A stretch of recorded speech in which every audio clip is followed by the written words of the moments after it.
Muy buenas tardes a todos y bienvenidos en este 18 de julio a nuestro séptimo programa de Dando Largas que realizamos en los estudios de Radio Guadalquivir. La semana pasada tuvimos un programa didáctico sobre el comportamiento del toro en la plaza y hoy vamos a hablar sobre el toro en el campo. Guille, bienvenido. Muy buenas tardes, Edu. Bueno, empezamos a hablar sobre... Ya hablamos en el anterior programa sobre el toro en la plaza, los distintos comportamientos en las tres fases de la lidia.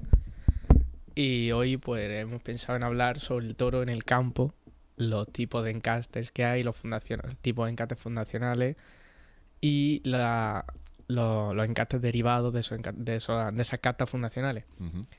Primero yo creo que podríamos empezar por las señales del toro cuando se le ve. Ya la gente ve que tiene como unas numeraciones marcadas y unas divisas, lo que significa cada una.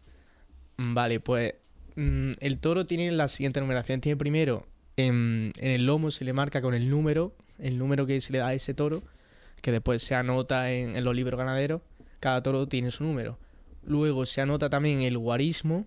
Uh-huh. ¿Qué es el guarismo? Es el año en el que nació el toro. Es decir, por ejemplo, si nació en 2015... en el año ganadero 2015, que un año ganadero no es lo mismo que un año natural, porque un año ganadero va de julio a junio. Claro, el año ganadero empieza en la mitad del año natural. Entonces, por ejemplo, si el toro nació en agosto de 2015, pues se le marca con el guarismo de 2015. Del 5. Claro, se marca con un 5. Con el número 5 durante la faena del herradero. Exactamente. Cuando lo ven en la plaza que tiene un número 5, eso significa que nació en el año 2015 y ya pues puedes saber si el toro es cuatreño o cinqueño. Uh-huh. ¿Y qué más se le marca? Pues se le marca en la paletilla, se le marca con el hierro de la ganadería. Uh-huh. Bien sea Miura, pues toda la ganadería que hay en el campo. En la paletilla trasera, en el jamón. Exactamente. El corvejón en el mundo del caballo. Y ahí se le marca con el hierro de la ganadería y encima o debajo, depende de la ganadería, se le marca con la unión a la que pertenece esa ganadería. La mayoría pertenecen a la UCTL, que es la Unión de Criadores de Toros de Lidia, y se le marca con el símbolo de esa unión. Y se le marca también en la oreja, es que esto ya es más difícil de ver, pero en la oreja también se le suele marcar o una oreja se le pone triangular o se le marcan las dos de distintas maneras. Y se hace para que en el campo, cuando hay invierno, como no se ve, como el pelo abunda mucho más que en verano, hay veces que no se ve el hierro. Aunque esté puesto a hierro, nunca mejor dicho, no se ve por el pelaje, está muy denso. Con lo cual, los ganaderos lo distinguen con las señales de la oreja. Saben de qué ganadería es y tal. Por eso se le marca la oreja. Sí, hay distintas marcas en la oreja. Hay rajada, zarcillo, creo recordar, hoja de higuera. Exactamente. Puede ser izquierda, derecha, o las dos, ambas o ninguna. O ninguna, exactamente. El criterio del ganadero claro. Y de la tradición. Exactamente. Cada ganadería tiene su manera de hacerlo. Luego, podemos hablar ahora de las castas fundacionales. Uh-huh. Que las castas fundacionales son los tipos de toro desde el que empezó todas las ganaderías actuales. Bueno, podemos remontarnos a siglos atrás, miles de años. El toro bravo desciende directamente del uro.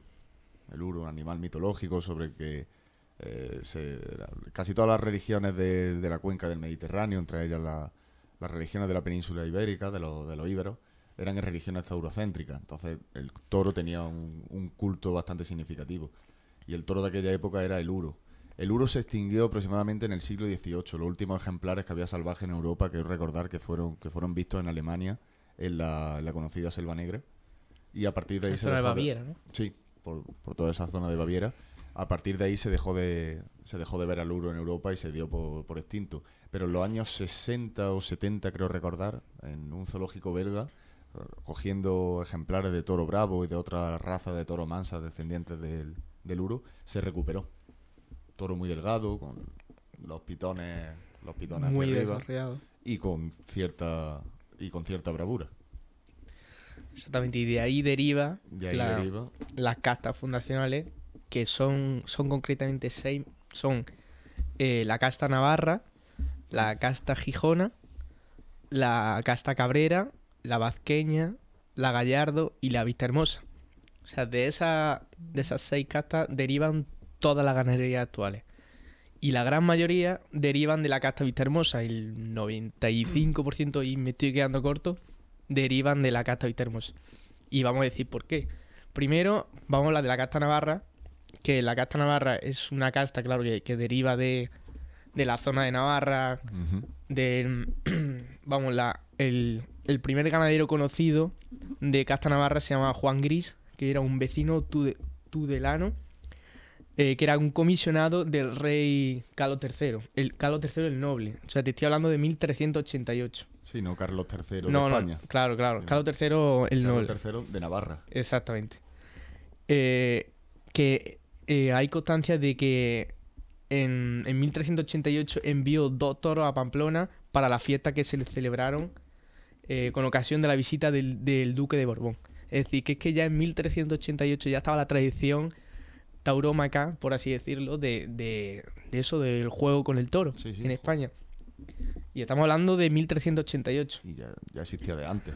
Claro, exactamente, ya de antes. Podemos remontarnos a tiempos, bueno, aparte de los tiempos de la invasión musulmana en España y de la Edad Media, en la que eran juegos muy populares en ambas zonas, tanto en la cristiana como en la mora.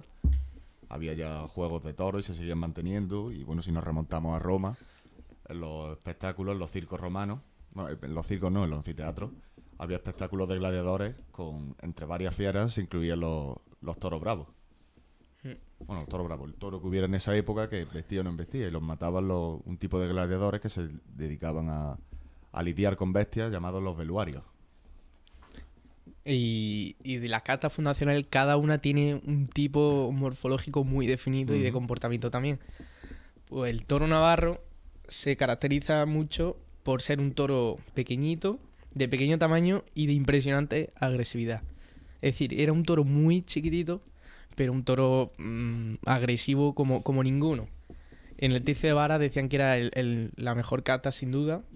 Y que tengamos constancia cuando verdaderamente nace la casta navarra como tal, fue en 1670, cuando 2 ganaderos navarros y el vizconde de Castejón fueron los primeros ganaderos en seleccionar esta casta bravía, ya a nivel de tienta, vamos, por así decirlo, tienta antigua, pero tienta al fin y al cabo. Y ya en el siglo XVIII y XIX fue cuando estas ganaderías de casta navarra ya se popularizaron, las que más, por ser tan buenas en el caballo. A la gente le gustaba mucho porque en esa época el tercio de vara era lo que imperaba. Y había un dicho muy conocido que decía, si te pilla un toro, porque había 2 ganaderías principales de casta navarra que eran las punteras en esa época, que eran la de Zalduendo, que curiosamente se mantiene hoy en día el hierro, aunque no tiene nada que ver con la casta navarra, no desde luego. Nada de sangre navarra. Nada, no, tiene cero. Ahora la tienen Domecq, un Domecq, no me acuerdo cómo se llamaba, pero uno de la familia Domecq, y es en Caste Domecq. No tiene nada que ver con Navarra, pero mantienen el hierro antiguo de cuando eran toros navarros. Y había un dicho muy famoso que como las 2 ganaderías punteras de Navarra eran Zalduendo y Nazario Carriquiri, había un dicho que decía, si te pilla un toro de Nazario, no te salva ni el cura ni el boticario. Decían en esa época, para que vean los espectadores el nivel de bravura y de agresividad de estos toros en esa época. Sí, porque muchas veces decían que más que bravos eran asesinos. Claro. Sí, decían que hasta te mordían, iban... No solo que cuando no podían cornearte te intentaban morder, eran... Careciendo el toro de las 2 filas de dientes, tienen solo una por abajo. Solo tienen arriba, solo encía para, con los dientes inferiores, cortar la hierba hierba y rumiar. Y Guerrita, torero figurón del principio del siglo XX, final del XIX... No, final del XIX, sí. Final del XIX. Guerrita, que era el figura máxima de su época, decía que prefería los zarpazos de los tigres de Veragua a los picotazos de los mosquitos navarros. Veragua era otra casta y decía que prefería esos toros, aunque fueran más grandes y más... que cuando te cogía eran más peores, o sea, eran peores que los navarros que no paraban de soltarte picotazos, como lo llaman, porque como eran pequeñitos, los llamaban picotazo navarro. Te hacían mixto. Sí, totalmente. Y una cosa que hay que tener muy en cuenta, que tienen que entender los espectadores, es que cada casta tiene su morfología. Entonces no puedes juzgar todos los toros con los mismos ojos porque cada toro tiene una casta distinta y no puedes pedirle, por ejemplo, a un toro navarro no puedes pedirle 600 kilos porque es imposible. Es un toro súper pequeño. Claro, es un toro más pequeño que tiene una caja diferente a un toro de Miura, por ejemplo. No tiene nada que ver. Entonces no puede ir una plaza de primera como si saltara un toro navarro que llevan 100 años sin lidiarse, pero si por lo que sea saltara un toro navarro, una plaza de primera, a las ventas, por ejemplo, si la gente lo protestara por ser pequeño, no tendría ningún sentido. Claro, un toro que a lo sumo puede llegar a 400 kilos. Claro, Y ya 400, estaría gordo. 450, es que no da para más un toro navarro. Y hay que entender que eso, que son toros, son morfologías diferentes y no puedes protestar. Igual que ahora, cuando sale uno de Saltillo, se entiende que son más pequeños que los de Miura. y no puede protestar uno de Saltillo por ser más pequeño que un Miura porque es que son otro tipo de toros y es lo que la gente tiene que entender. Que cada ganadería tiene su morfología. Pues hay anécdotas de toros navarros. Ujú. Porque como eran buenísimos en el caballo, eran los mejores en el caballo de su época sin duda, estamos hablando de eso, de finales del 19, principios del 20. Mm. El toro más famoso de casta navarra que se recuerda era uno llamado Llavero, que su cabeza se mantiene en el Club Taurino de Pamplona, y era un toro retinto que recibió 53 varas y mató 14 caballos. Es decir, eso fue Pocos caballos para tantas varas. fue una auténtica salvajada, porque en esa época hay que recordar que no había peto en el caballo. Sí, Con lo cual, lo dijimos la semana pasada. claro. Se empezó a introducir con Primo de Rivera en el 23, 24. Exactamente. Con lo cual, en aquella época, con nada que el toro cogiera el caballo estaba en el suelo. Entonces, claro, recibió 53 varas. Claro, eran picotazos porque, claro, el picador no podía aguantarle No la se puya. podía mantener la embestida en el caballo. Evidentemente, Exactamente. lo mataba y lo tiraba al suelo. Genial. Pues la siguiente casta de la que vamos a hablar Ujú. es de... Bueno, hay que mencionar que la casta navarra no está extinta del todo porque hay una ganadería y hay alguna más que tiene sangre navarra, pero esta es casi pura, que se llama Reta de Casta Navarra. Reta de Casta Navarra. Esa la está Que seleccionando ejemplares para devolver la pureza a la sangre Exactamente. de los toros navarros. Que pasta en Navarra y vamos, se ve claramente ves toros de su ganadería y se ve que son mucho más pequeñitos. Son la mayoría colorados y derivaciones de colorado. Porque los toros navarros, la mayoría tienen esa pinta y que casi todos sus toros tengan esa pinta demuestra que son toros navarros. Y esos son toros que los veis, son pequeñitos, de encornadura no muy exagerada. Y se iban a lidiar este año, después de casi 100 años que llevan sin lidiarse un toro navarro. Este año iba a haber una corrida de Reta de Casta Navarra, corrida de toros no novillada, en Ceret, en un pueblo de Francia, se llama Ceret, un pueblo súper muy torista. Y le iban a lidiar Octavio Chacón, Robleño me parece que era el otro, y el otro no sé si era Miguel Ángel Pacheco, me parece. Y se iban a lidiar, pero con el COVID lo ha impedido. Y había mucha expectación por esa corrida, porque claro, se iban casi 100 años sin lidiar una corrida de Casta Navarra. Claro, un espectáculo. Y la gente estaba con una gana de verlo, porque claro, nadie sabía lo que iba a pasar, porque decían, ¿cómo cree que va a salir la corrida? Decía la gente, ni idea, porque claro, igual te sale, lo más probable es que saliera una mansada del siglo, porque claro, son toros que en el capote no cumplen para nada. En el caballo sí. Claro, en el caballo sí. Y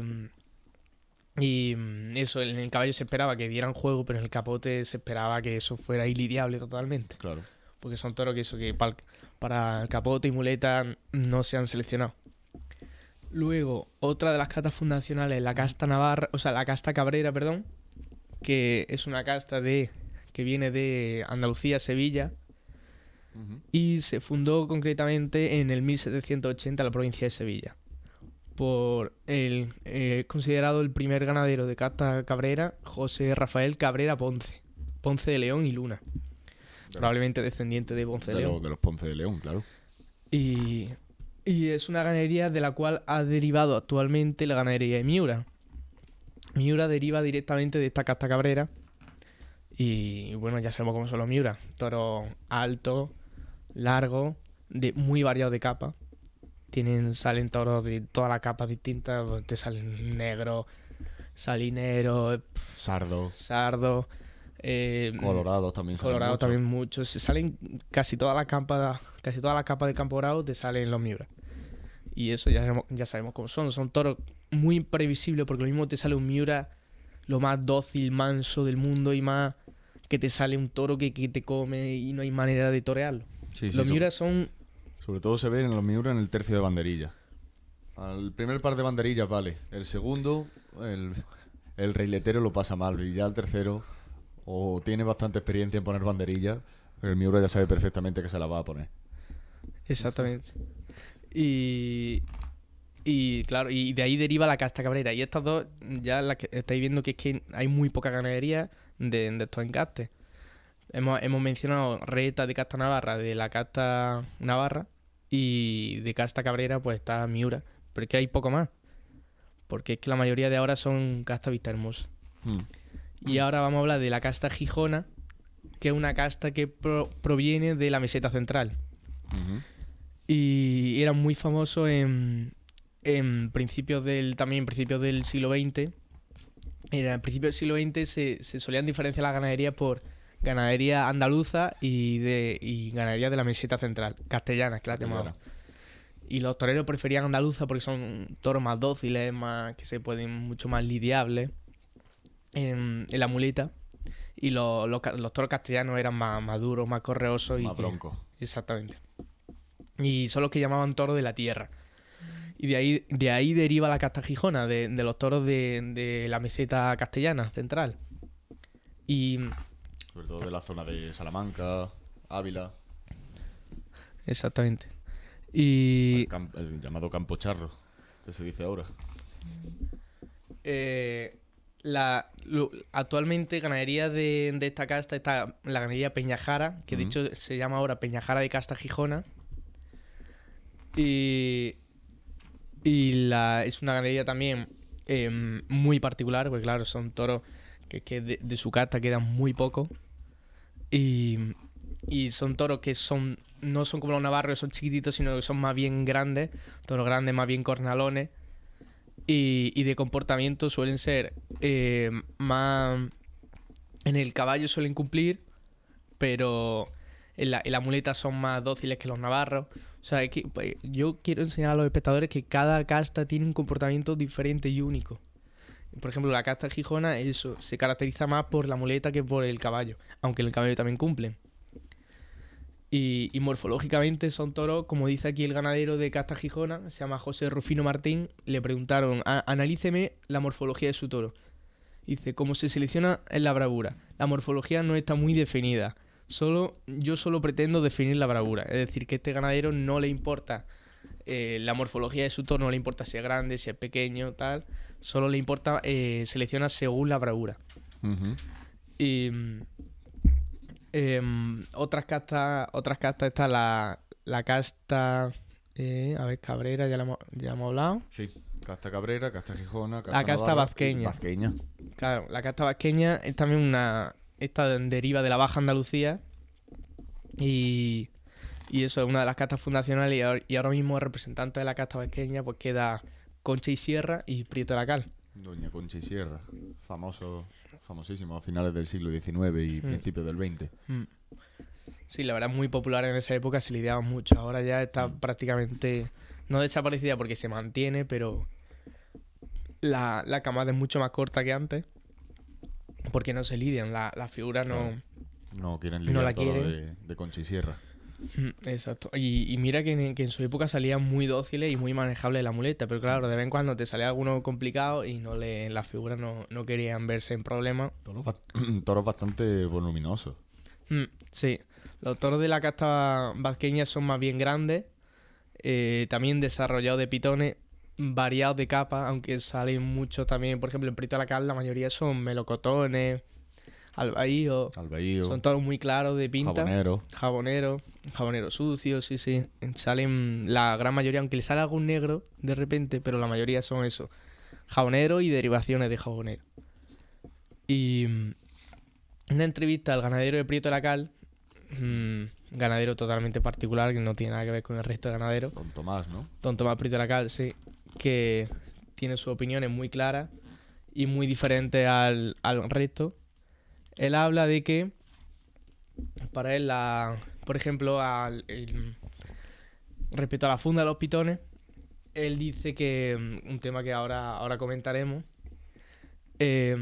porque actualmente la gran mayoría de ganaderías enfundan los pitones y lo hacen pues eso, con la excusa de que se matan menos toros, se mantiene el pitón limpio, sin astillarse y bueno, etcétera. Sí, sus razones tienen, pero por ejemplo, Prieto de la Cal dice lo siguiente.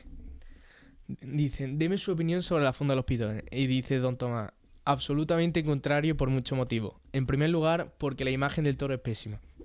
Concuerdo totalmente, porque la imagen de un toro enfundado en el campo, la verdad es que es muy, muy fea. Parece que está lisiado.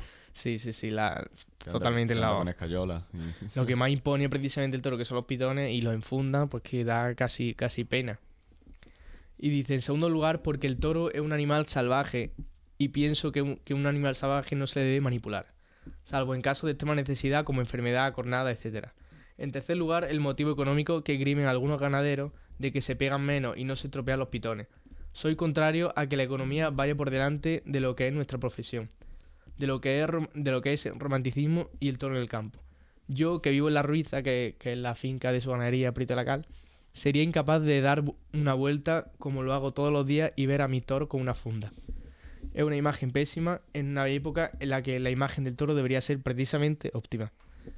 Es decir, él esgrime esas dos razones. La razón de imagen, que todo el mundo, vamos, el 100% de taurino está de acuerdo que un toro con funda no es una imagen muy bonita de ver, muy digna para el toro. El toro, si precisamente queremos encumbrarlo hasta el máximo, ponerle funda, precisamente no conseguimos eso. Sí, tiene que mantenerse lo más primitivo, lo más... Claro, lo más natural. Lo más salvaje posible. Posible.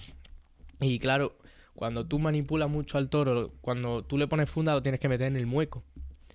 El mueco es una especie de cajón. Claro, de un cajón en el que se mete al toro, se le inmoviliza. Se le inmoviliza y se le sujeta la cabeza para ponerle la funda. Que las fundas son básicamente... suelen utilizarse balas de escopeta para el pico. Y el resto son como las heridas. Vendas. Sí, son como vendas. Vendajes. Que se solidifican y se ponen alrededor del pitón para que no se dañe. Y eso, cuando tú manipulas mucho el toro, lo metes en el mueco, lo sacas del mueco para quitársela, para ponérsela, el toro aprende. No es tonto. Claro, el toro, y además tiene buena memoria y se acuerda. Y claro, cuanto más lo manipules, más dócil te va a salir luego en la plaza.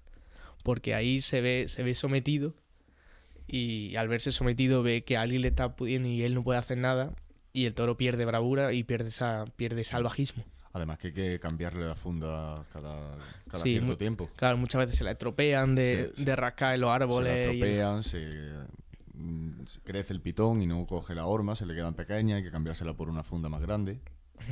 Pasa al cabo son manipulaciones que se hacen al toro. Claro, y el toro, como ya comentamos en el primer programa, el toro cuanto menos se manipule, mejor. Además López lo decía, dice, es que salen con la funda salen los pitones como navajas, porque no han tenido no han tenido el desgaste natural que tienen los toros al escarbar, al frotarse contra las encinas y los alcornoques de la dehesa.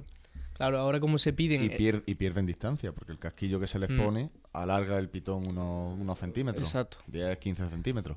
Igual no... Y en la plaza pierde la distancia.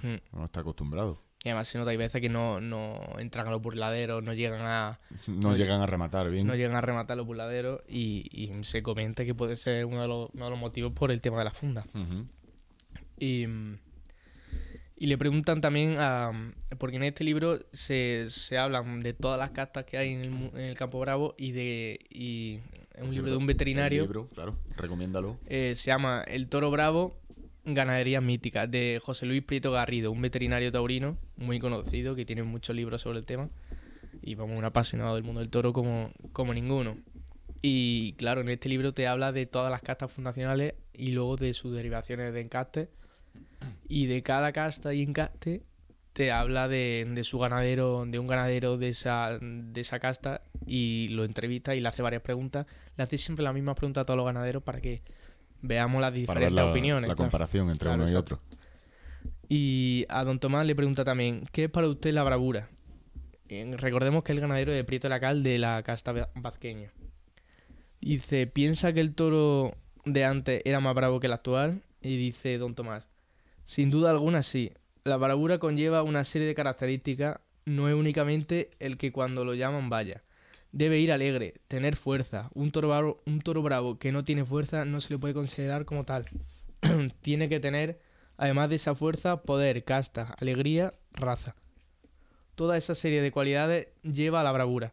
Un toro encastado, manso, no es bravo. Pero un toro bravo que no se tiene en pie tampoco lo es. El toro bravo es un animal salvaje, y ese animal salvaje tiene que tener dentro de la bravura esa serie de caracteres que anteriormente indiqué, independientemente de nobleza, recorrido de la muleta. Todo ello más moderno, pero que no está integrado dentro de este término.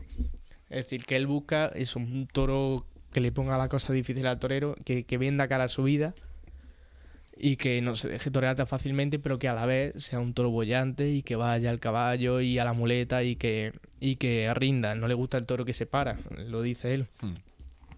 Con tranco, ¿no? Claro. Que vaya con tranco.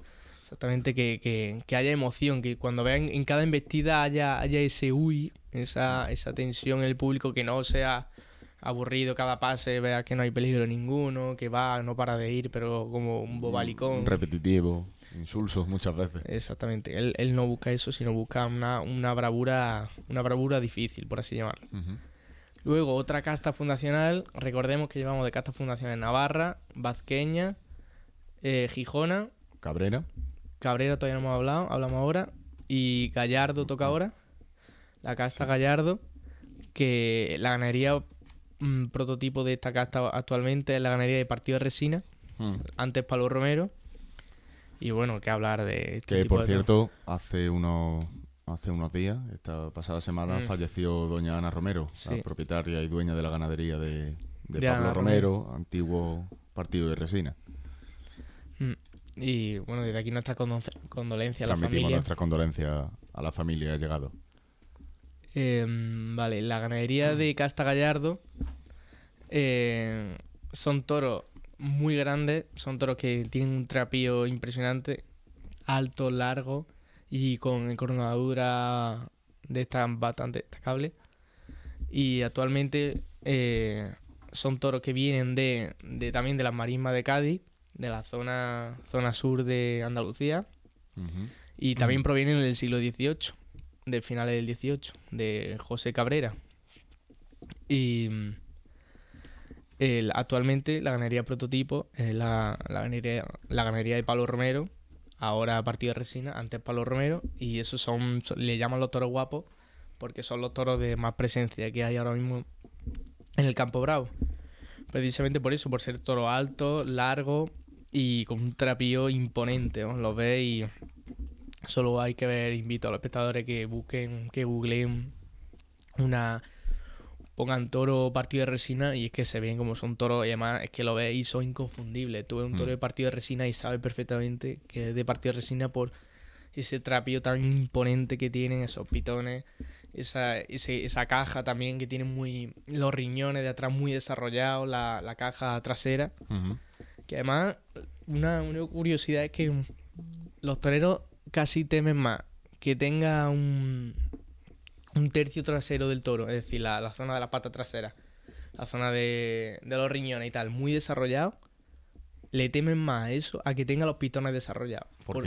Porque se embisten. Claro, embisten y al final se empitona con la fuerza. Con la fuerza de los riñones. Claro, la fuerza la cogen del tercio trasero, con lo cual un torero teme mucho más un toro con la caja trasera muy desarrollada que un toro con una encornadura que imponga demasiado. De miedo. Exactamente. Hay muchos toros, por ejemplo, en Pamplona, que los ves y sí, tienen unos pitones absolutamente exagerados, increíbles, pero después los ves de la caja trasera y están escurridos y que prácticamente que se tapan por la cara, vamos, que lo llaman.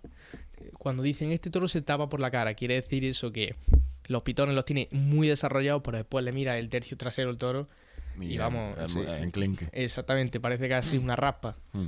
Y en los partidos de resina eso no pasa para nada porque es que tienen el tercio trasero muy desarrollado, pero es que además también tienen una encornadura muy desarrollada, es que lo tienen todo. Y son toros muy altos también. Entonces, claro, por eso son tan temidos y lidian tan poco. Yo tuve una anécdota, un partido de resina.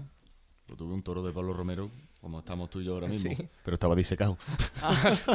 No es lo mismo, ¿eh? Estaba disecado entero, lo tenían en el desaparecido bar El Cosío del barrio de San Ildefonso. Lo adquirieron, no me acuerdo, creo que lo adquirió por 2011 o 2012. Pero un toro entero. Sí, el toro entero disecado. Pues, estaba sobre una base y la base tendría una cuarta y el pitón me llegaba por el cuello. No, O sea que son toros... la envergadura del toro daba miedo. Si entrabas por ahí con la luz apagada te llevaba un susto. Decían, ¿dónde me he metido? Pues la siguiente casta de la que vamos a hablar es la casta Gallardo. Ya hemos hablado de la... No, casta Gallardo hemos hablado de partido de resina. Ajá. Vale, me queda... a ver... Casta Cabrera, yo creo, ¿no? No, Cabrera hemos No, hablado. Vazqueña hemos hablado. ¿Cabrera hemos hablado también? Sí, Claro, Miura. claro, Miura. Vale, pues entonces me queda Vista Hermosa ya. Mm. Vista Hermosa, que es la gran mayoría de ganaderías actuales, de ganaderías actuales derivan de Vista Hermosa. Vamos, la gran mayoría hablo de eso, del 95% que comentaba antes, incluso más. Es que casta Vista Hermosa, casi todas las actuales, que como las anteriores, he tenido que mencionar ganaderías particulares que hay, Vista Hermosa son casi todas. Con lo cual mencionaba una ganadería un poco absurda. Todas, Domecq, todo deriva de Vista Hermosa, Santa Coloma también es Vista Hermosa, Saltillo, Vista Hermosa, Albacerrada es Vista Hermosa, todo deriva, la gran mayoría derivan de la casta Vista Hermosa. Que ¿por qué se ha seleccionado tanto esta casta y no las anteriores? Porque esta casta... de hecho, el que se dio cuenta fue Joselito el Gallo. Joselito el Gallo, en su época, cuando lidiaba, principios del siglo XX, vamos, la primera lidiaba, pues eso, del 14 hasta el 20 estuvo de matador de toro, puede ser. Yo creo Sí. que tomó la alternativa en 1914, me suena. Creo recordar, 1912, pero Por ahí, no tengo sí. la fecha clara. Y murió en el 20, con lo cual, estuvo sí, poco. esa que le llaman la edad de oro del toreo. Pues fue Joselito el Gallo el que se dio cuenta, porque en esa época sí había toros de todas las castas. Había mucho vasqueño, mucho de Gallardo, mucho de Vista Hermosa, por supuesto. Y se dio cuenta de que el toro del futuro iba a ser el toro de Vista Hermosa. Es decir, porque Joselito el Gallo, como vivía las 24 horas del día pensando en el toro, cuando Joselito... Por ejemplo, una anécdota, cuando a Joselito un toro no le salía, no podía con él a plaza, se le complicaba, llamaba, una vez le pasó con un Miura, llamó al día siguiente a Eduardo Miura, al ganadero, y le dijo, oye, prepárame a la madre del toro que maté ayer, y a hermano suyo que lo quiero lidiar, que lo quiero tentar en tu casa para entenderlo mejor. Entonces fue al día siguiente y eso, estuvo tentando a la vaca de la madre, porque quería ver en qué se había equivocado y cómo podía torearlo bien. Y entonces fue uno de los primeros toreros que seleccionaba con el ganadero. Él le ayudaba, le aconsejaba, oye, pues yo creo que deberías seleccionar esto, lo otro en las tientas. Que luego explicamos cómo son las tientas. Y Joselito fue el que se dio cuenta que los toros del futuro iban a ser la línea, en esa época eran Murube y Barra, que son casta Vista Hermosa. Y a partir de Joselito, a partir de ahí ya casi todas las ganaderías fueron tirando hacia la línea de Murube y Barra, que era lo que más lidiaba Joselito en esa época y lo que él decía que tenía que ser el toro bravo. Y eso es un toro que la muleta cumple muy bien, que en el caballo se fijan menos y son más de muleta. Y por eso se dice que Joselito es tan sumamente importante para la fiesta, porque además de aportar mucho en el punto de vista técnico taurino, es decir, de los pases, muleta y tal, también aportó mucho desde el punto de vista ganadero. Porque es que la gran mayoría de ganaderías de ahora derivan de Vista Hermosa y eso es muy, en gran parte, por culpa de Joselito. O gracias. O gracias a Joselito, claro, totalmente. Y bueno, es que tipo de Vista Hermosa en castes, porque después de Vista Hermosa han derivado muchísimo en castes, porque al ser la mayoría de ganaderías Vista Hermosa, claro, cada ganadero ha ido seleccionando su manera de entender el toro. Y por eso hay tanto dentro de esa casta Vista Hermosa, hay mucho encaste derivado de Vista Hermosa. Y podemos empezar, está por ejemplo el encaste Murube Urquijo, el encaste Contreras, el encaste Saltillo, el encaste Santa Coloma. del cual se derivan dos ramas principales, que son la rama Buen Día y la rama Graciliano. Ujú. Luego está también el encaste Albacerrada, Urcola, Cuadri, Camero Cívico, Pedraja, Conde de la Corte, Atanasio, Juan Pedro, Domecq, Núñez, Torre Estrella, Cebada Gago, Hidalgo Barquero, encaste Vega Villar, Villamarta, todo eso deriva de Vistahermosa. Y cada toro de este tipo tiene una morfología muy clara y muy diferente. Aunque todos provengan de Vistahermosa, se ha desarrollado tanto, ha habido tanta selección ganadera que cada toro tiene una manera. Y podemos, por ejemplo, empezar por Murube, que son toros de una caja, la caja, es decir, el toro, el cuerpo del toro que le llaman la caja, bastante pronunciado, tiene bastante caja. Y Metido en kilos. exactamente, son toros que suelen pesar mucho, se utiliza mucho para rejones. Sí, el rejoneo casi todo lo que se lidia es caste Murube. Y a pie ya es muy complicado de ver un toro de Murube a pie. Y la mayoría se dejan para caballo por eso. Son toros de una caja muy grande y que aguantan muy bien en el caballo porque en el caballo tienes que rendir mucho para aguantar, perseguir al caballo todo el rato, tienes que tener un fondo muy grande. Y por eso se utilizan mucho los de Murube. Luego está el encaste Contreras, y que el encaste Contreras está, por ejemplo, la ganadería de Baltasar Iván, deriva de Contreras. Ujú. Es una de mis ganaderías favoritas. Una ganadería muy dura y eso que busca el toro también suele ser un toro más bien bajito, pero eso también muy bueno en el caballo, cumple muy bien el caballo. Muy duro. Recordemos que al malogrado Iván Fandillo lo mató un toro de Baltasar Iván. Exactamente. En Francia. Y al que cogió a Román en Madrid fue otro de Baltasar Iván. También. Sí. Santanero primero, para mí el mejor toro de la temporada pasada. Un toro duro que no se dejaba y que iba muy encastado. ¿Qué significa un toro encastado? Pues un toro que acomete sin parar y que demuestra muy bien de qué encaste viene. Un toro encastado tiene que demostrar de qué encaste viene, cuál es su familia. ¿Cuál es su sangre? Exactamente, demostrarlo bien. Por ejemplo, si un toro por ejemplo, un toro navarro, ¿cómo sería un toro navarro encastado? Pues un toro que cumple muy bien el caballo. ¿Por qué? Porque se caracteriza mucho por cumplir bien el caballo. Por ejemplo, un toro de Contreras, ¿por qué se caracteriza? Por la muleta, ser un toro muy complicado y que no se deja torear. Pues ese toro demostró ser un toro encastado por eso. Y luego hay otro encaste de Vistahermosa, el encaste Saltillo, también conocidísimo por todos, que es un encaste también que se caracteriza también por ser toros bajitos, de no mucha encornadura y poco pesado, rondarán a los 500 kilos, no más. Y por ejemplo, en la entrevista que le hicieron a Joaquín Moreno Silva, que es el ganadero de Saltillo, le preguntaron, por ejemplo, también por el enfundado de los pitones, que dice, ¿cuál es su opinión sobre el enfundado de los pitones? Dice, hay una cuestión evidente. Como malo, no es malo. Lo que sí es verdad es que se trata de una manipulación. Uh-huh. Yo he visto toros con fundas que han corneado a otros y lo han reventado por dentro, que es lo que hablábamos. Claro. ¿Qué duda cabe de que las fundas salvan el 90 y tantos % de posibilidades de que no se estropeen los pitones? Ahí estamos de acuerdo. El enfundado, eso provoca también mucha herida interna, que lo comentaste en otro programa tú. Claro, sí. No me acuerdo qué ganadero veterinario fue la entrevista que leí un día, y que tenía muchísimos problemas de rotura de huesos, de hemorragia interna, y que había también que operarlos, que no morían necesariamente como morían muchos en las peleas sin funda, pero que ya se llevaba una manipulación. Ya tenía que ir el veterinario, curarlo, y algunos fallecían.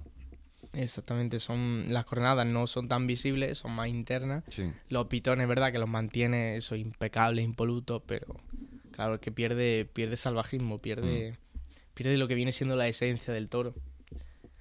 Y luego, ¿qué más castas de Vistahermosa? Está, bueno, la famosísima Santa Coloma, que hay muchísima ganadería de Santa Coloma. Los santacolomeños.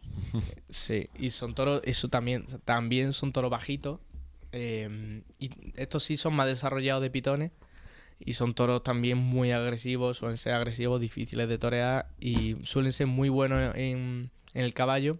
En el caballo suelen cumplir muy bien y suelen ser bastante bravos en el caballo y difíciles en la muleta. Exactamente. Y tienen dos líneas principales, pero también tienen otra línea, que las líneas son las derivaciones del encaste de Santa Coloma. Igual que el encaste de Santa Coloma es derivación de la casta Vista Hermosa, dentro de Santa Coloma hay otras derivaciones, que son la línea Buen Día, que la ganadería mítica de Buen Día, por ejemplo, la Quinta, que este año ha hecho un temporadón buenísimo. Para mí ha sido para mí la mejor ganadería de este año.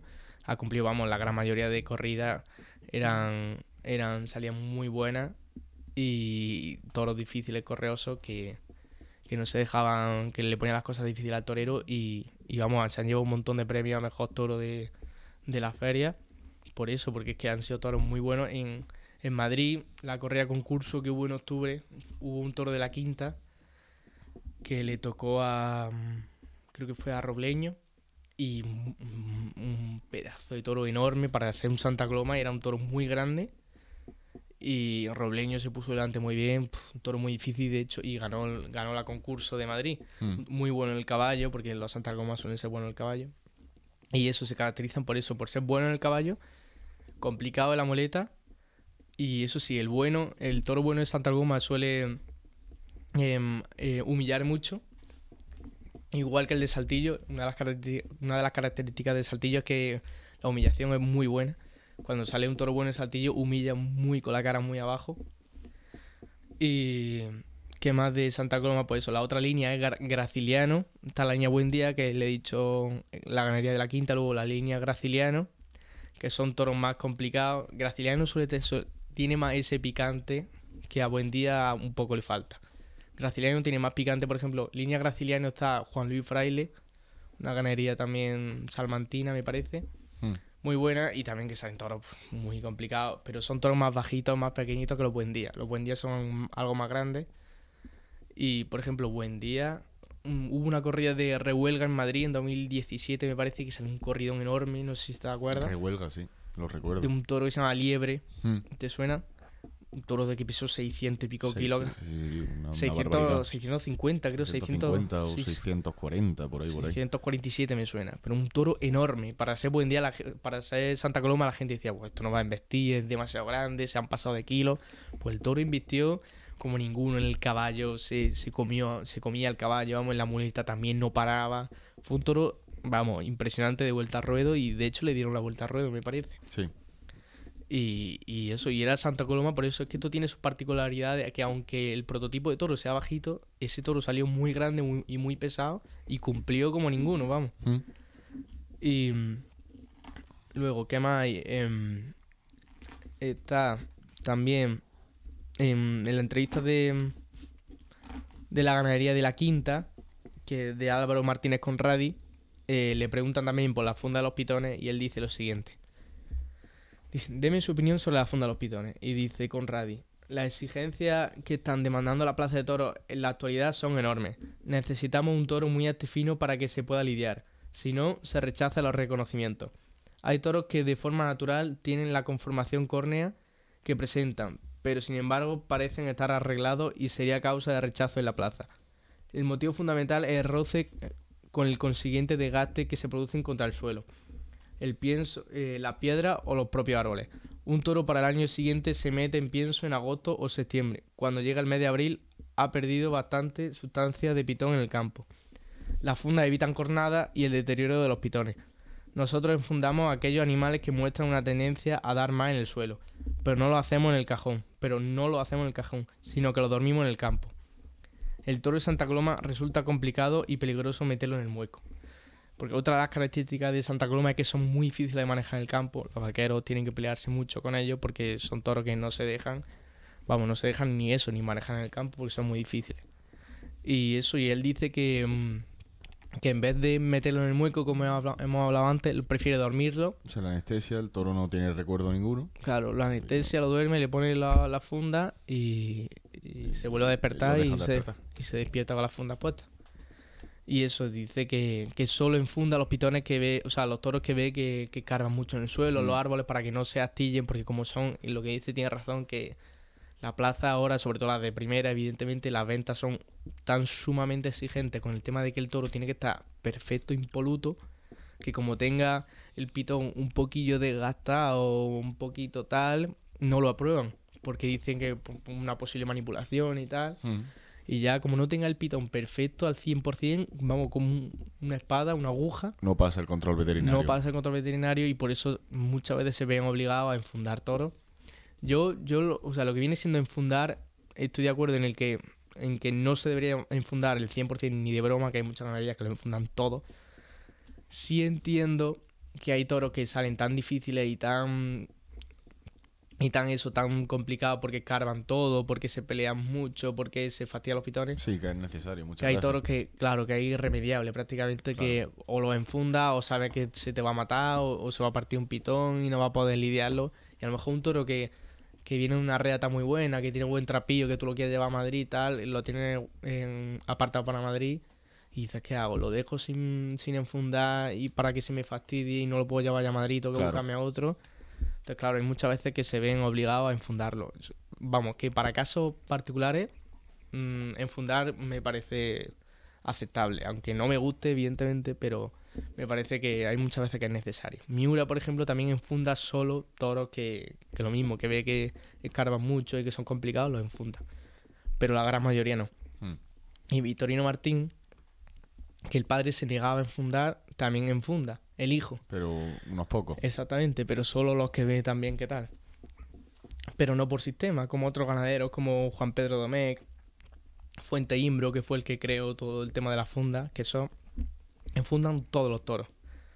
Y la imagen en el campo, claro, es que es pésima, que da Sí, hasta Da- pena a da los pobres reparo. toros. Sí, totalmente. Bueno, y de la línea Coquilla, ya he dicho que de Santa Coloma derivan 3 líneas que son Buendía, Graciliano y Coquilla. Pues de la línea Coquilla tenemos una ganadería precisamente en Jaén que se llama El Añadío. De Doña María Jesús Gualda. Ganadera muy, muy querida aquí en la Escuela Taurina de Jaén, Sí, en que toda la provincia. apoya mucho a la escuela, y una ganadera a la que se le tiene muy alta estima aquí en Dando Larga y también en la Escuela Taurina En de la Jaén. escuela taurina y en el mundo taurino de Jaén. Exactamente. De toda la provincia. Desde aquí le mandamos un saludo. Y eso, queríamos comentar que su ganadería también es única porque tiene línea Coquilla, tiene sangre Coquilla y mantiene tradiciones que muchas ganaderías ya no tienen, como el herradero en el suelo, que es decir, que en vez de metérsele al toro en el mueco, bueno, al becerro, se le hierra en el suelo, se le sujeta entre mucha gente Entre varios mozos, como se ha hecho siempre. y se le hierra ahí, sin meterlo en el mueco ni nada. Ujú. Y a ella también, a María Jesús Gualda, también se le entrevistó y opinaba de la siguiente manera, a ver si lo encuentro. Aquí, deme su opinión sobre la funda de los pitones. Y dice María Jesús Gualda: yo no tengo experiencia alguna al respecto y nunca la he colocado. Pienso que tiene sus ventajas y sus inconvenientes. Parece ser, según indican algunos ganaderos, que debilitan un tanto el pitón. Me da la sensación de que el pitón necesita mucha más oxigenación. A mí, personalmente, las fundas de resina no me gustan. Actualmente se están colocando otras que parece ser son más efectivas. Si esto funciona, qué duda cabe que van a proteger los pitones, lo que no impide que haya más manipulación de toros metiéndolos y sacándolos del mueco a la hora de colocarle y retirarle la funda. Lo que considero contraproducente por el riesgo que ello conlleva para su integridad.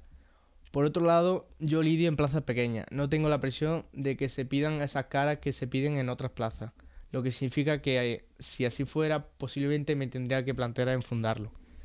Es decir, que ya dice que claro, que al lidiar en plazas pequeñas tampoco le importa mucho el tema de los pitones, porque no tienen que salir esos pitones de diseño que te piden Claro. en las ventas, por No se ejemplo. exige, claro. Y por eso no se plantea siquiera enfundarlo ahora mismo. Luego, ¿qué más nos queda? Bueno, a ver. Bueno, claro, Alba Serrada. Alba Serrada. Alba Serrada también son toros muy, muy característicos, porque son toros que los veis también son únicos, la mayoría son grises, que lo llaman. Y son toros que ahora mismo Alba Serrada deriva de una mezcla de Santa Coloma y Saltillo. Ujú. Alba Serrada es una mezcla de Santa Coloma y Saltillo, y eso tiene lo bueno de Saltillo, que es que humilla mucho. cuando quiere, cuando sale el toro bueno, humilla mucho. Y de Santa Coloma, pues sobre todo en el caballo, que cumple muy bien. Ganaderías actuales de Albacerrada quedan 3. Queda José Escolar, Victorino Martín y Adolfo Martín. Y Adolfo Martín, los dos hermanos. Exactamente, esas son las 3 ganaderías de Encaste Albacerrada que hay ahora mismo. Toros Cárdenos, todo. Exactamente, cuando he dicho eran los grises no me salía lo de Grises, Cárdenas. Algunos negros tienen también. Sí, de vez en cuando sale alguno negro, eso Sale- eso deriva más de Saltillo, porque Saltillo antiguamente eran negros. Y dicen que Saltillo le empezaron a salir toros grises, toros Cárdenos. cárdenos, cuando dicen que metió algo de Gallardo, algo de partido de Pablo Romero. De Pablo Romero. Y dicen que de ahí le empezó la sangre, Sí. vamos, el pelaje gris. Pero que Fíjate. Antes eran todos negros los saltillos. Prácticamente todos Hmm. son Cárdenos. Y eso, ¿por qué se caracterizan también? Pues son toros de tamaño medio, los albacerrada, de encornadura prolongada y que son toros que en el caballo suelen cumplir muy bien, suelen ser buenos en el caballo. Y en la muleta, eso, cuando sale el toro bueno es que humilla muchísimo, vamos, solo hay que ver al toro Cobra Diezmo en Sevilla, que invito a los espectadores también a que vean su lidia porque fue buenísima, un toro que no paró. Se comía la muleta, la cara abajo, vamos, arrastraba, vamos, la lengua casi tocando la arena, arrastrando con la boca en la arena, y la verdad fue totalmente Además, espectacular. Tienen muy característicos estos toros, la cara, que parecen... Hocico de rata. Sí, hocico de rata, parecen Exactamente. ratoncillos. Tienen es otra peculiaridad, sí, de la albacerrada, que esa peculiaridad deriva de Saltillo también, que tiene el hocico de rata, que es como un hocico prominente, así muy alargado. Fino, Sí. y no abren la boca. Eso, otra cosa, sí. La Son toros mayoría, duros. vamos. Sí, que verle la boca abierta no es nada No es fácil. normal, ni en los últimos momentos Hmm. ni en los últimos momentos de su vida, ya con el estoque que han doblado, no abren la boca para nada. Es Eso. difícil ver un toro que abra la boca. Y otro toro que no abre nunca la boca y que es otro encaste Santa Coloma, otro encaste que deriva de Vista Hermosa, el encaste Cuadri, que solo hay una única ganadería Cuadri, que es Cuadri, que son toros totalmente inconfundibles en el campo, son toros de una caja muy, muy grande, muy prominente, muy largo y muy ancho de pecho. Auténticas locomotoras. Sí, y son también suelen ser babanudos, que tienen como El pellejo de... sí, la papadilla El está... pellejo del pecho grande y colgando. Exactamente. Y La vamos, banana. son totalmente inconfundibles, y toros también que en el caballo cumplen muy bien. Y el ganadero Fernando Cuadri, que se acaba de retirar y ha dejado la ganadería en su sobrino, me parece, pero que aún así sigue un poco metido en la ganadería. Y él opina también de la funda. Le preguntaron por la funda y dice: Fernando, deme su opinión sobre la funda de los pitones. Fernando Cuadri dice: a mí no me gusta por varios motivos. En primer lugar, que hay que ponerla y quitarla, lo que significa que hay que encerrar al toro y aplicarle calmante un mínimo de 2 veces, con el riesgo que ello conlleva, dormirlo o inmovilizarle, el cuello 2 veces. El toro aprende muy rápido, pero sobre todo hay una cosa: para mí, en general, todos los animales, y más el toro bravo, con el acoso de estar encerrado, que ha vivido en libertad, a los 3 o 4 meses de haberle colocado la funda, le vuelve a hacer la misma operación, le vuelve a inmovilizar el cuello, y cuando se sienta acosado durante la lidia, con toda seguridad va a defender su cuello. Eso es lo que dice Cuadri, que dice que como el toro aprende, que cuando tú le sujetas el cuello en el mueco 2 veces, una para ponerle los pitones y otra para quitárselo, que el toro al final va a proteger su cuello durante la lidia, porque se acuerda de cuando le sujetaron el cuello. Además, Cuadri es enemigo de tocar al toro para nada. Sí. Salvo que sea extrema necesidad. Exactamente. O sea, hay un reportaje de Toros para Todos en la ganadería de Cuadri, que está colgado en YouTube, y se ve el momento de ponerle la vacunación. Lo hacen desde una encina. Se sube a la encina, en la cual traen a los toros hacia la encina. Tiene que estar completamente en silencio, con una caña larga, en el final tiene la inyección. Cuando el toro se despista, al culo. Yeah. Sí. Y algunos aprenden. O se dan cuenta. Encima se sube el ganadero todo lo alto, se intenta tapar con las ramas, pero lo ven. Es difícil vacunarlo así, pero claro, así evitas cualquier manipulación. Claro, Cuadri, que claro, es enemigo máximo de cualquier tocamiento del toro, lo mínimo que sea. Cuadri, cuanto más salvaje esté el toro, mejor. No quiere tocarlo para nada. Y, por ejemplo, también en los tentaderos. Bueno, vamos a hablar de la última última línea de Vista Hermosa, que es el Juan Pedro Domecq. Sí, creo que no. Nos quedan 5 minutos de tiempo. Vale, pues hablamos de Juan Pedro y un poco de la tienta luego. Y la tienta.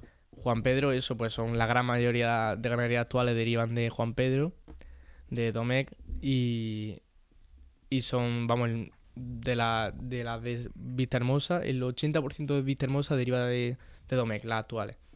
Y esos son toros que se caracterizan por ser muy buenas la muleta, muy bollantes, que no paran de un lado para otro. El caballo prácticamente cumple lo mínimo posible y ya está.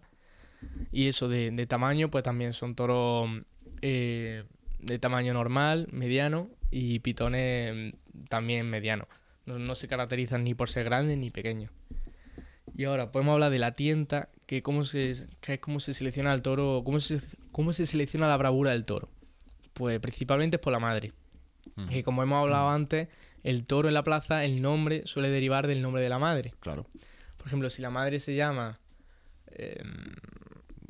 Ratera, pues el toro se va a llamar seguramente Ratón. Ratón o Ratero, o van jugando según los machos que tenga. Derivaciones del nombre. Del nombre de la madre. Y eso es un método. Luego hay otro método, que es el método, por ejemplo, que utiliza Cuadri, que va como por campos semánticos, que hablábamos antes. Por ejemplo, tiene un campo semántico que es la cocina en Cuadri. Pues a ver si lo encuentro. Tiene un campo semántico que es la cocina. Pues él va a llamar a sus toros que deriven de esa reata, es decir, de esa familia. Pues ¿ves? Aquí, por ejemplo, lo va a llamar cocinera, freidora, frijonero, que fue un gran toro que ganó el premio a mejor toro en 2010 en Madrid. Barbacoa, todo derivado de la cocina. Sí, del campo semántico de la cocina. Y así te queda claro de qué reata viene, porque la reata es la familia del toro. La ganadería suelen tener varias reatas, es decir, varias familias dentro de la ganadería, suele haber varias. Y Cuadri, por ejemplo, a la hora de seleccionar el macho, selecciona solo en función de la reata y no los tienta. Los machos solo selecciona en función de la familia de la que venga. Si viene de una familia con buen expediente, que ha habido toros de vuelta a ruedo de esa familia, que no sé qué, que el padre fue bueno, que tal, suele seleccionarlo en función de eso y no suele seleccionarlo en la tienta. No suele seleccionar macho en la tienta. Las hembras siempre se tientan, suelen hacerse de añojo, o de heral, mayormente de añojo. Recordemos, añojo es el toro o vaca que tiene un año. Claro, está primero becerro, que todavía no llega al año. No ha cumplido el año. Luego añojo. Luego heral. Novillo. Heral, años. Que son 2 años. Luego novillo 3. Y luego cuatreño y cinqueño, que son ya los toros que se lidian en las corridas de toros. Claro, cuatreño y cinqueño, bueno, ya a partir de 5 años no tiene una denominación específica. Claro, ya se mantienen para semental si siguen con esa edad y suelen vivir los sementales hasta los 14, 15 años. Sí, entre 11 y 14 años suelen vivir. Exactamente. Y la selección de la tienta, pues se selecciona primero en función de Bueno, cada ganadero tiene su criterio, pero suele seleccionarse primero en el caballo. Si lo suelen colocar, depende del ganadero. Hay algunos que vaya la vaca 2 o 3 veces al caballo ya cumple, pero otros te piden 5 veces. Y si no va esas 5 veces ya lo mandan al matadero, a la vaca. Y luego la muleta. Luego se mide también si es muy bollante, si no va, si va, si humilla, si no humilla. Y en función de... Ellos tienen una lista, en función de cómo ha cumplido el caballo y cómo ha cumplido la muleta, pues o la mandan al matadero, si no les gusta, o se las quedan para que... O la echan a los sementales. Claro, exactamente, o la mandan a un semental para que padree. Para formar parte del harén, del semental. Exactamente. Y eso, y suelen utilizarse esos criterios. Y luego está el tema de la reata, que es eso, lo que hemos hablado, que son... suelen utilizarse también para que en ganaderías que hay mucha consanguinidad, que no puedes comprar sementales de otras porque son toros muy únicos, por ejemplo Miura, pues intentan juntar vacas de una reata muy separada a sementales de reata muy separadas en cuanto a sangre. Para evitar la endogamia. Exactamente. Y por eso esos tienen más problemas de criterio de selección, porque no pueden seleccionar mucho al no poder comprar otros sementales, porque como compren sementales de otras ganaderías, para mezclar sangre y ya no le va a Claro, salir puro, no va a salir puro Miura. Miura, claro. Y ya igual le salen toros más pequeños, toros más tal. Y eso, por ejemplo, Cuadri no tienta macho y lo selecciona según la reata, es decir, según la familia, si es buena o mala. Y luego la hembra si la selecciona. Y hay otros ganaderos que sí, que la mayoría sí que tientan machos y eso los tientan pues de Herales o por ahí. Y sí que miran en función del caballo, la muleta y tal. Y se lo quedan o lo mandan al matadero. Ujú. Y bueno, Guille, ya hemos llegado a la hora del programa. Se nos han quedado muchas cosas en el tintero. Sí. Tendremos que hacer otro programa para explicarlas nuevamente, además con invitados Claro, que esperamos traer que saben sobre el ganado bravo. Y nada, nuestros oyentes, muchas gracias por escucharnos. Como siempre, nos vemos la semana que viene. Muchas aquí gracias. en el 106.2 y en YouTube. Muchas gracias.